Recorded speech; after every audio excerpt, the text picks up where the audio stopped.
Jamaah. Oh jamaah. Alhamdulillah. Boleh tepuk tangan lagi dong. Kita masih di Islam itu Indah. Masya Allah, tabarakallah. Kita masih bersama dengan Ibu Ica ya Ustadz Asad ya. Tadi Ibu Ica nanya kalau misalkan suaminya buat salah. Bener ya? Istri lagi marah-marah. Terus suaminya diem aja. Terus apa Bu tadi Bu? Termasuk kebaikan. Apakah itu termasuk kebaikan? Padahal suaminya tadinya dia mau ditegur, tapi demi kebaikan diem aja deh gitu. Terus atau apakah menjadi salah karena didiamkan gitu. Oh jadi salah nggak karena didiemin gitu. Itu aja ya Bu ya. Yuk kita sama-sama dengarkan jawaban dari Ustadz Asad ya. Ibu duduk kembali, saya juga duduk ya. Silakan Ibu. Terima kasih Bu Ica, makasih. Silakan Ustadz Asad. Maulana Ustadz Syams yang hormati. Jamaah Islam itu indah, konsep suami dan istri dalam Islam. Suami adalah pemimpin bagi istri. Ar-rijalu qawwamuna 'alan nisa bima faddalallahu ba'dihim 'ala ba'd ya. Pemimpin adalah laki-laki, Bu. Nah, wanita adalah yang dipimpin. Apa arti qawwam? Penjaga, pelindung ya. Jadi kalau istri salah memang harus diingatkan. Karena tadi ini disampaikan oleh Ustadz Syam, tidak ada manusia yang sempurna, termasuk ibu. Betul ya Bu? Betul. Tapi wajar juga kalau istri itu suka marah-marah. Kenapa? Karena memang perempuan itu kapasitas kuota bicaranya sehari itu Bu, itu 20.000 kata Ibu. Banyak ya Ustadz? Banyak. Ibu ini 27.000 kayaknya. Oh, ada yang ratusan ribu Bu? Ya. Sedangkan laki-laki itu cuma 5.000 sampai 7.000 Bu. Jadi wajar. Emang hobi perempuan itu ya nanya gitu ya. Memang suka ngomel, suka marah. Jangankan ibu, istri Nabi saja itu juga suka ngomel, suka marah. Bahkan pernah cemburu. Siti Aisyah ya, salah satu istri yang dicintai oleh Rasulullah itu pencemburu berat. Bahkan sampai ada hadisnya. Beliau, Ibunda Aisyah sangat cemburu dengan Zainab. Ya, satu ketika Rasulullah lagi menghidangkan makanan untuk tamu-tamu. Ya, lalu ada salah seorang istrinya bawa makanan itu untuk dihidangkan kepada Rasul dan tamu-tamunya. Lalu apa yang dilakukan oleh Siti Aisyah? Itu dilempar Ibu ininya, nampannya sampai tumpah. Nah, bagaimana sikap Rasul di depan teman-temannya? Senyum aja. Lalu sambil bilang ke teman-temannya, ibunda kalian lagi cemburu. Nah, jangan memarahi istri di depan orang banyak karena itu menjadi menghakimi. Tapi kalau kita ngasih tahu istri ya harus dengan cara yang ma'ruf, dengan cara yang baik ya. Bahkan juga disampaikan ya Allah dalam firman Allah bahwa kalau ada istri yang nusyuz, apa itu nusyuz? Membangkang atau melawan ya. Itu juga harus disampaikan dengan cara yang baik. Kalau masih ngeyel, nah suami boleh meninggalkan istrinya. Bahkan Rasul pun pernah meninggalkan istri-istrinya saat istrinya itu ingin kemewahan dunia. Ya, bahkan sampai 1 bulan ditinggalkan. Nah, poinnya tentu berarti setiap apapun yang dilakukan oleh istri itu tidak selamanya salah atau tidak selamanya benar. Tapi sebagai seorang suami pun harus bisa menasehati, mendidik dengan cara yang ma'ruf, cara yang baik. Terima kasih Ustadz Asad. Tepuk tangannya dong, Masya Allah. Ibu Ica terjawab ya. Alhamdulillah, Masya Allah. Ada tayangan lagi nih jamaah nih. Ketika istri minta maaf, kita lihat tayangannya silakan. Iya. Ternyata marahan lagi, berantem lagi, tidur di luar. Emang kayak gitu Bu? Iya. Iya katanya. Kalau suaminya minta maaf, ibu suruh panggil sayang. Sayang. Saya juga. Saya udah Ibu punya mau istri. nggak disayang suami? Mau. Semuanya termasuk yang di rumah. Mau nggak disayang suami? Panjangkan rambutmu. Hah? Kenapa? Sayang. Sayang. Dibelai-belai. Kalau rambutnya pendek, sayang. Oh dikit. Oh gitu. Sayang. Oh gitu. Kalau rambutnya sayang. Kalau rambutnya ngot, sayang. Jadi tergantung rambutnya gitu ya. Itu tergantung rambut apa sebenarnya tergantung istri itu gengsi sih sebenarnya minta maaf. Enggak, mungkin enggak semua istri ya. Tapi mungkin apakah banyaknya perempuan itu gengsi untuk minta maaf. Apakah itu karena kodratnya dia sebagai perempuan? Oke. Silakan Ustaz Maulana. Izin Ustaz Asad dan Ustaz Sam dan semuanya. Wah. Dengerin baik-baik. Laki-laki diciptakan dari tanah. Betul tidak? Perempuan diciptakan dari tulang rusuk. Sadar ya. Bengkok, dipaksa bisa patah, mau diluruskan, dibiarkan makin bengkok. Maka wanita itu harus dididik. Mohon maaf ya Bu. Kenapa seorang wanita itu gengsi untuk minta maaf? Apakah itu kodratnya? Ketahuilah wanita lebih mendahulukan perasaan daripada logika. Sementara laki-laki menggunakan logika daripada perasaan. Coba Bu, kalau ada penjahat wanita yang mau gebukin, "Hah, sayang, kasihan, kasihan." Betul tidak? Ya. Jamaah, jangan marah ya. Ya. Kenapa wanita susah minta maaf?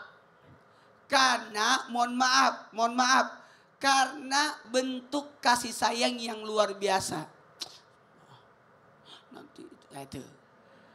Maaf, ketika wanita susah minta maaf karena gini. Nih. Gimana Ustaz? Bentuk kasih sayang dan bentuk perhatian. Dia butuh diperhatikan. Pahami aku. Pahami. Makanya kamu harus tahu. Dia diem. Mam, mau makan? Enggak. Padahal dia mau itu. Betul tidak? Yang lebih lucu, dia bawa 2 baju. Mana? Yang merah atau yang putih? Ya. Merah apa putih? Kata suaminya, bagusnya merah. Iya, yang putih aja ya. Terus ngapain? Minta pendapat. Betul tidak Bu?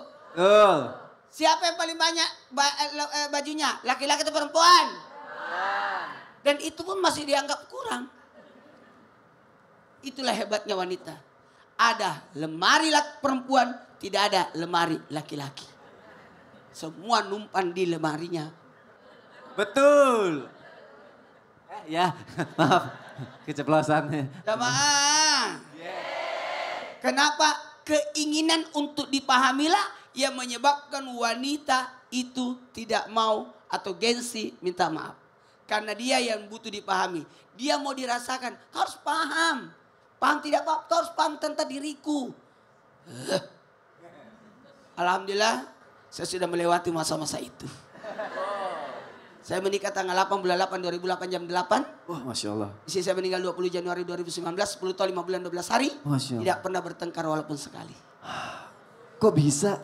Karena istri saya di Makassar, saya di Jakarta. Ya Allah. Karena jarak ternyata. Dan saya tidak pernah marah sama istri. Ah, kenapa Ustaz? Karena istri tidak boleh dimarahi. Oh. Semuanya laki-laki dengarkan. Ya. Istri tidak boleh dimarahin. Setuju? Barang siapa suami memarahi istri, maka dilaknat malaikat. Allahu Akbar. Siapa yang dilaknat? Apa? Istrinya. Ah, kok istrinya? Kenapa? Istri saya berkata, marahin saya kan enggak. Kapan saya marah, kau dilaknat sampai pagi oleh malaikat. Oh, saking sayangnya kita sebagai suami terhadap istri ya. Kak maaf, nasinya keras. Gak apa-apa kan dari beras. Yes. Maaf nasinya lembek, karena dikasih air. Oh. Maaf kak nasinya angus, kan dari api. Oh. Maaf kak, saya tidak masak. Bagus, kita makan di luar yuk. Wih. Tepuk tangan dong untuk Ustaz Maulana. Masya Allah. Wanita. Apa lagi? Tahu nggak, istri saya itu tidak pernah marah sama saya. Kenapa? Pernikahan kami, istri saya tidak pernah marah. Kok bisa? Karena semua harta dan uang atas milik istri. Takut apa Ustaz?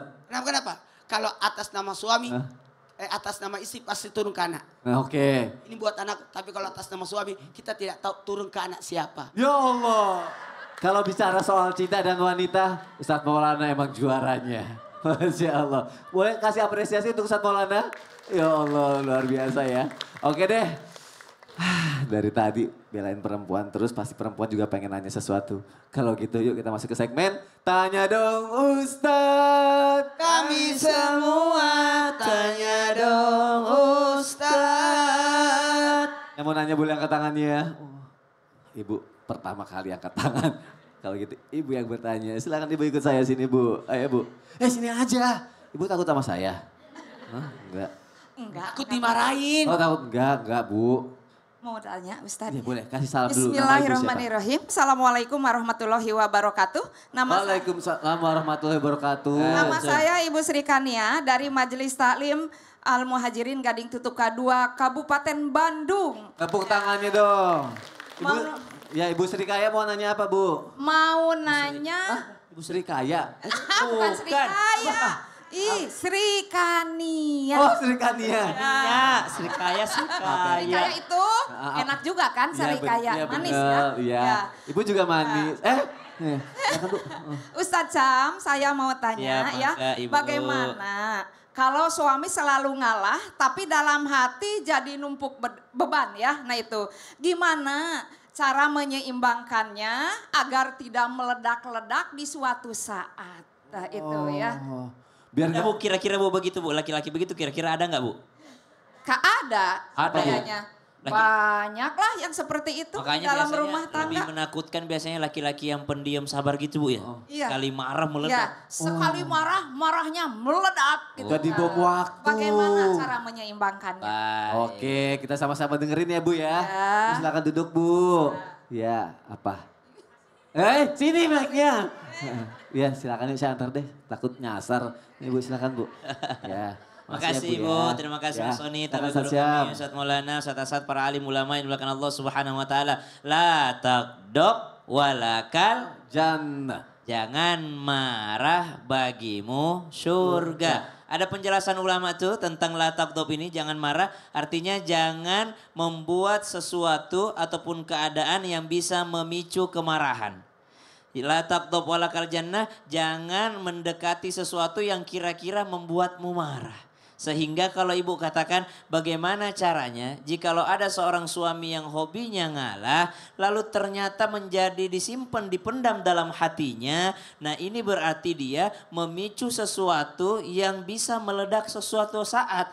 Artinya berarti kita jangan memendam kemarahan di dalam hati.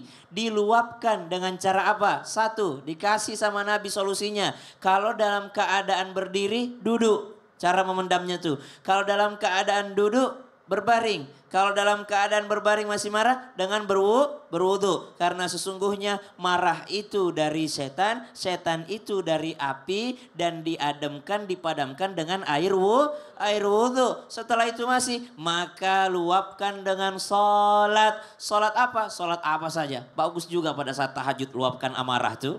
Allahu Akbar, selesai. Assalamualaikum warahmatullahi wabarakatuh. Ya Allah, kenapa begitu sekali istriku? Pasti kebangun istrinya itu.